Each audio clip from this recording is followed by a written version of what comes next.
नमस्कार। आज हम एक बहुत ही अहम सरकारी योजना पर बात करने वाले हैं। जी, पीएम विश्वकर्मा योजना। हाँ, पीएम विश्वकर्मा योजना, इसके जो मुख्य उद्देश्य हैं उन पर जरा गहराई से बात करेंगे। हमारे पास इसके ऑफिशियल गाइडलाइंस भी हैं। बिल्कुल। तो सबसे पहले ये समझना जरूरी है कि ये योजना आखिर है किसके लिए। हाँ, ये सवाल बहुत जरूरी है। तो ये योजना उन पारंपरिक कारीगरों और शिल्पकारों के लिए है जिन्हें हम विश्वकर्मा कहते हैं। हाँ, जो अपने हाथों से, अपने औजारों से काम करते हैं। बिल्कुल।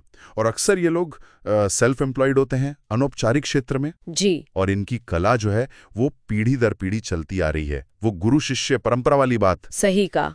तो इन गाइडलाइंस को देखें तो मोटा मोटा लक्ष्य क्या है? मतलब एक होलिस्टिक सपोर्ट देना, है ना? हाँ, बिल्कुल। शुरू से आखिर तक एंड टू एंड सपोर्ट जिसे कहते हैं, ताकि उनके प्रोडक्ट्स की क्वालिटी सुधरे, उनकी पहुंच बढ़े, वो वैल्यू चेन से जुड़ पाएं, डोमेस्टिक भी और ग्लोबल भी। और जाहिर है उनकी सामाजिक आर्थिक स्थिति बेहतर हो। हाँ, असल मकसद तो वही है। ठीक है, तो चलिए अब इसके जो स्पेसिफिक ऑब्जेक्टिव्स हैं एक एक करके उनको समझते हैं। जी। पहला उद्देश्य तो मुझे लगता है पहचान का है, उन्हें एक पहचान देना। हाँ, बिल्कुल। कारीगरों और शिल्पकारों को विश्वकर्मा के रूप में पहचान दिलाना। तो इसके लिए उन्हें एक पीएम विश्वकर्मा सर्टिफिकेट और आईडी कार्ड मिलेगा। जी हाँ। और ये पहचान क्यों जरूरी है? ये सिर्फ एक कार्ड नहीं है, ये उन्हें एक फॉर्मल आइडेंटिटी देता है। मतलब अर्थव्यवस्था की मुख्य धारा में लाने में मदद करता है। अच्छा। उनके काम को एक सम्मान मिलता है, एक पहचान मिलती है, और इसी से वो योजना के सारे फायदों के हकदार बनते हैं। ठीक है, पहचान मिल गई। लेकिन आज के दौर में सिर्फ पहचान काफी नहीं है, हुनर को भी तो अपडेट करना होगा। बिल्कुल सही। यही आता है दूसरा उद्देश्य, स्किल अपग्रेडेशन। उनके स्किल्स को बेहतर बनाना। हाँ, और उन्हें रेलेवेंट ट्रेनिंग के मौके देना। और ये काफी इंटरेस्टिंग है। इसमें बेसिक और एडवांस्ड दोनों तरह की ट्रेनिंग शामिल है। अच्छा, दोनों लेवल की? जी, ताकि वो नए जमाने के टूल्स इस्तेमाल करना सीखें, डिजाइन इंप्रूव करें, है ना? और जो वैल्यू चेन है इंडस्ट्री की, उससे जुड़ सकें। और इससे उनकी कमाई बढ़ेगी, जाहिर है। बिल्कुल, प्रोडक्टिविटी बढ़ेगी, कमाई बढ़ेगी। और एक और अच्छी बात यह है कि ट्रेनिंग के दौरान रोज 500 रुपए का स्टाइपेंड भी मिलता है। अरे वाह, ये तो बहुत अच्छा है। मतलब सीखने के दौरान कमाई का नुकसान नहीं। हाँ, ताकि वो बेफिक्र होके सीख सकें। पहचान हो गई, स्किल भी अपग्रेड हो गया, लेकिन काम करने के लिए सही औजार भी तो चाहिए। सही पकड़ा।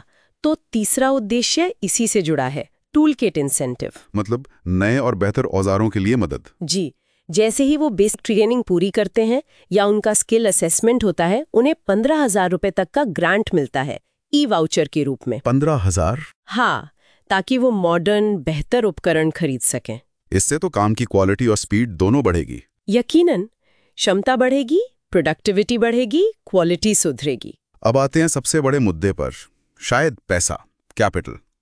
बहुत से कारीगर यहीं अटक जाते हैं। हाँ, ये एक बहुत बड़ी चुनौती होती है। तो क्या योजना में लोन की भी कोई व्यवस्था है, वो भी बिना गारंटी के? हाँ, ये चौथा और शायद सबसे महत्वपूर्ण उद्देश्यों में से एक है, कोलैटरल फ्री क्रेडिट सपोर्ट। अच्छा।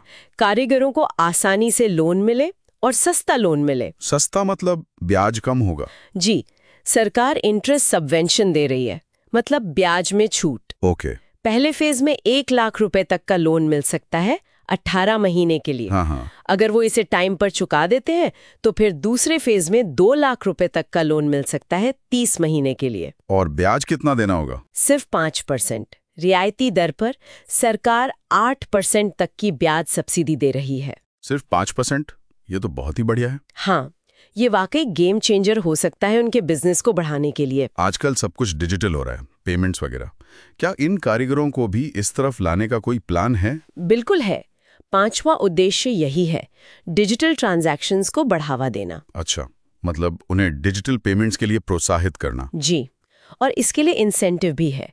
हर वैलिड डिजिटल ट्रांजैक्शन पर 1 रुपए मिलेगा। हर ट्रांजैक्शन पर? हाँ, महीने में 100 ट्रांजैक्शन तक। तो इससे क्या फायदा होगा? देखिए, एक तो वो डिजिटल पेमेंट इकोसिस्टम से जुड़ेंगे। दूसरा, उनका एक डिजिटल फुटप्रिंट बनेगा जो आगे लोन वगैरह के लिए उनका क्रेडिट स्कोर बनाने में मदद कर सकता है। हाँ, ये भी है।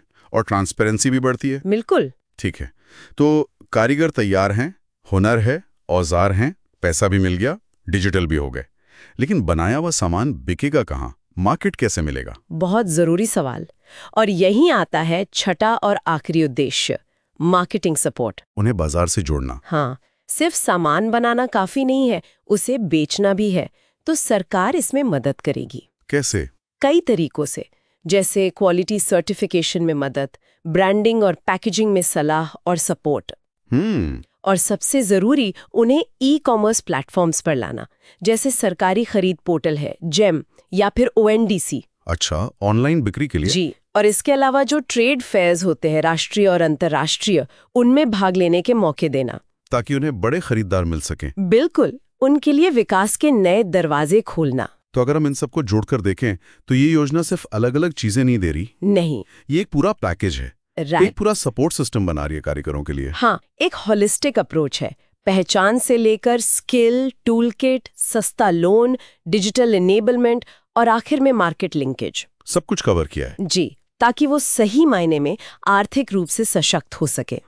और बात सिर्फ आर्थिक सशक्तिकरण की नहीं है, इन सब के पीछे एक और बड़ा मकसद है। वो क्या? हमारी जो सदियों पुरानी सांस्कृतिक विरासत है, ये जो गुरु शिष्य परंपरा है, उसको सहेजना, उसे सम्मान देना। हाँ, ये भी बहुत महत्वपूर्ण है। तो ये योजना एक तरह से परंपरा और आधुनिकता का संगम है, और ये हमें सोचने पर मजबूर करता है इस बारे में कि क्या ये मॉडल, जहां हम पारंपरिक स्किल्स को मॉडर्न तरीकों से जोड़कर आर्थिक विकास कर रहे हैं, क्या इसे दूसरे सेक्टर्स में भी अपनाया जा सकता है, दूसरी पारंपरिक कलाओं के लिए? ये वाकई एक विचार करने वाला सवाल है।